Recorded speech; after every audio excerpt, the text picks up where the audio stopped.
o trabalho não se vende em si, mas nós lutamos para o cara ser assalariado. Isso é mais avançado do que nós já tivemos no passado, mas não é o ideal que a gente gostaria de construir. Aqui tem uma questão que eu acho central também, é o seguinte, eu estou convencido de que nós precisamos entender melhor o que é a teoria do capital humano. Quer dizer, a ideia de como ela está dentro da educação profissional de forma central. Então, resumindo a ópera, é porque nós, do campo educacional, e aí o Zé Cláudio levanta essa questão do isolamento um pouco, é porque a educação tem muito medo da subordinação e do atrelamento a determinados interesses que estão jogando. E ela perde uma referência nisso. Então, a teoria do capital humano é aquilo que a maioria da população brasileira acredita, de que há uma relação extremamente direta entre e todos aqui, se a gente, quem acredita nisso? A maioria talvez levante o braço. Mas isso, ela tem consequências danosas para que você, no processo de formação humana, você tenha um objetivo em si mesmo, do ser humano, e não simplesmente daquilo que ele vai fazer ou se inserir. Então, assim, a teoria do capital humano, que retorna fortemente, ela foi muito criticada, vale a pena ler os argumentos da década de 70 e 80, porque ela aprisiona também o processo formativo a uma realidade extremamente mutável, indefinida, que a gente não sabe lidar. Só um exemplo aqui para ficar claro. O mercado de trabalho brasileiro, nós temos 22 milhões de pessoas ocupadas no Brasil, a maior parte delas estão em empresas com menos de 5 trabalhadores. Que formação profissional é essa? Aí a gente pensa, às vezes, na indústria automobilística, pensamos nas grandes empresas, mas não são elas hoje que empregam a massa de trabalhadores no Brasil. Como resolver um dilema desse, do ponto de vista da formação profissional?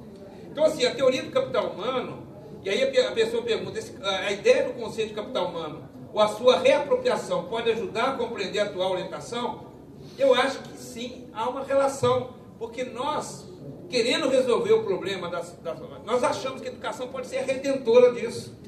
Nós sempre acreditamos, nós vamos dar uma formação profissional e ele vai arranjar um emprego. Essa conexão é muito mais complexa do que a gente imagina. Nós não aumentamos o posto de trabalho em si porque capacitamos pessoas melhor. Nós podemos fazer até um trabalho melhor. O Brasil vive hoje uma realidade um pouco diferente, mas, na verdade, essa teoria do capital, ela cria a ilusão de que nós vamos resolver o problema do emprego pela educação. E isso já está totalmente, no meu ponto de vista, superado a concepção. O que não quer dizer que nós não devemos fazer. Nós não podemos tanto direcionar a educação que aí a gente vai podar um pouco o que é fundamentalmente fazer no processo educativo. Está acabando aqui. Uma pergunta, eu não vou dar para responder tudo, eu vou só terminar falando com essa aqui. O Brasil surpreende o mundo em distribuição de renda com crescimento econômico. A educação profissional pode contribuir na conscientização e vai impedir que volte uma... Aqui, gente, vamos falar baixinho, né? Está gravando isso? Falar baixinho. O Brasil, apesar dele acessar os grupos, ele superou tirou 30 milhões de pessoas da miséria? Tirou. Ele fortaleceu a classe média? Fortaleceu. Mas o Brasil continua a criar uma das maiores desigualdades econômicas. O Brasil tem hoje, assim, vou chutar, ele tem 9%, foi falado agora pelo Bicalhão, assim, 9% considerado de classe alta. Mas nós temos um grupo bilionário no Brasil que a diferença, a distribuição de renda, nesse ponto de vista, não está resolvida. Nós não estamos fazendo tão distribuição de renda assim. Nós conseguimos uma coisa fantástica, que é tirar as pessoas da miséria. Isso não significa que nós estamos fazendo distribuição de renda. Existe uma questão central no Brasil, que na verdade, é uma discussão daquelas pessoas que estão se apropriando. E nós sabemos hoje o seguinte, e ainda mais no capital financeiro. Quem tem recursos no Brasil hoje, ele multiplica o seu capital no Brasil e fora do Brasil de forma alucinada. Isso significa acúmulo de riqueza, isso significa que, apesar da gente distribuir renda, sim, de alguma forma, nós temos um problema sério hoje de lidar com a renda, as grandes rendas do Brasil, né? E o capital financeiro ele foi criado para isso. É para acumular recursos na mão de poucos. Né? Então, não é uma coisa que resolve. Eu só queria terminar sobre a economia. A pessoa falou em empreendedorismo, mas eu queria só chamar a atenção aqui de duas coisinhas. Primeiro, é nesse sentido que vale a pena. O empreendedorismo, para mim, tudo que é ismo tem problema. E tem algum problema. A gente pode falar assim, a gente quer que as pessoas tenham iniciativa empreendedora. Isso me parece razoável.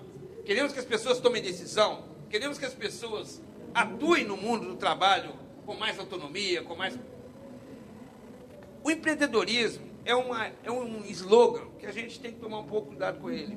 O que não significa que a educação não deve estimular atividades empreendedoras.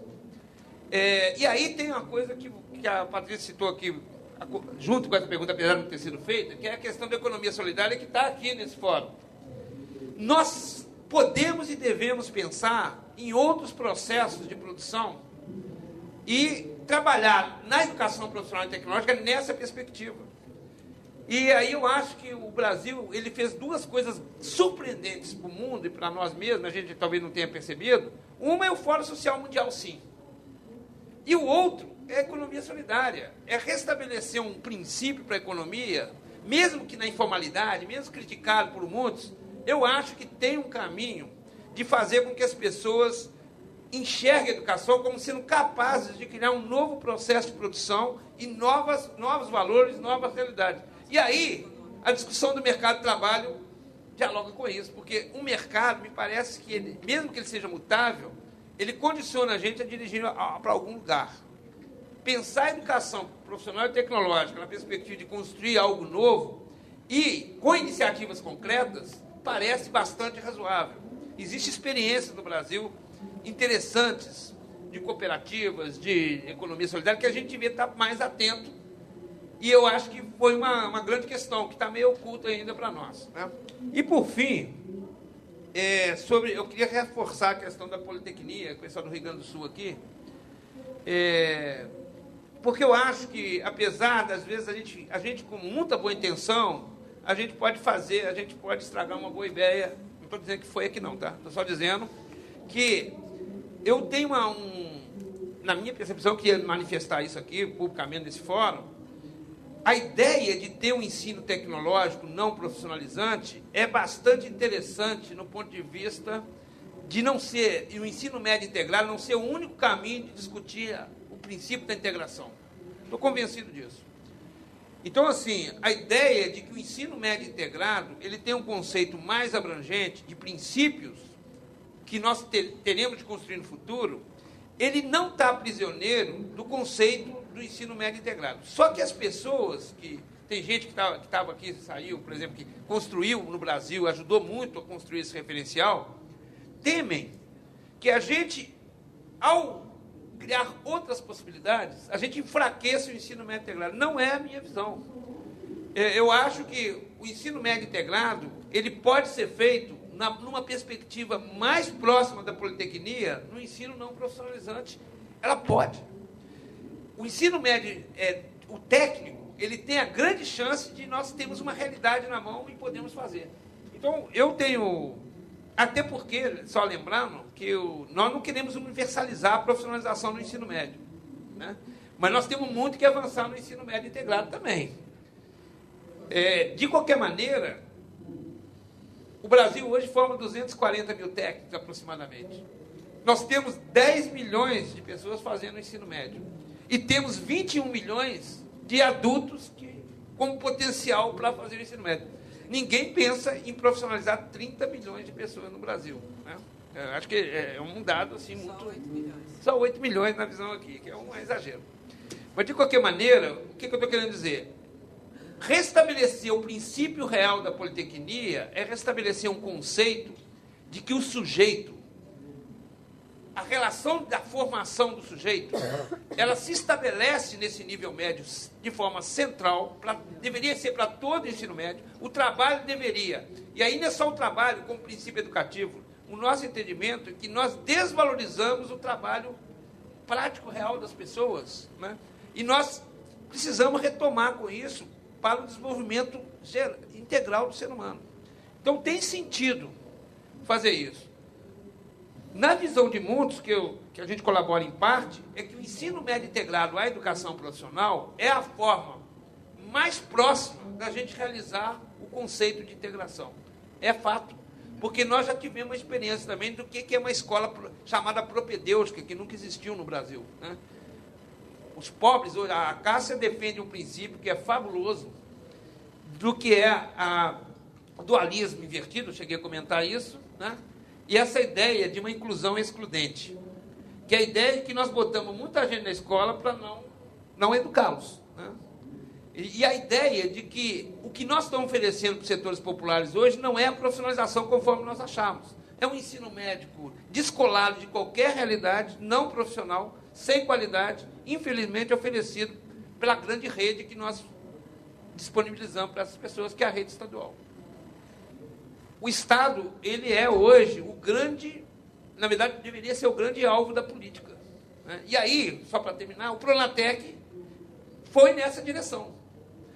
Ele tenta recuperar uma relação com o Estado, por mais complicado que os Estados sejam.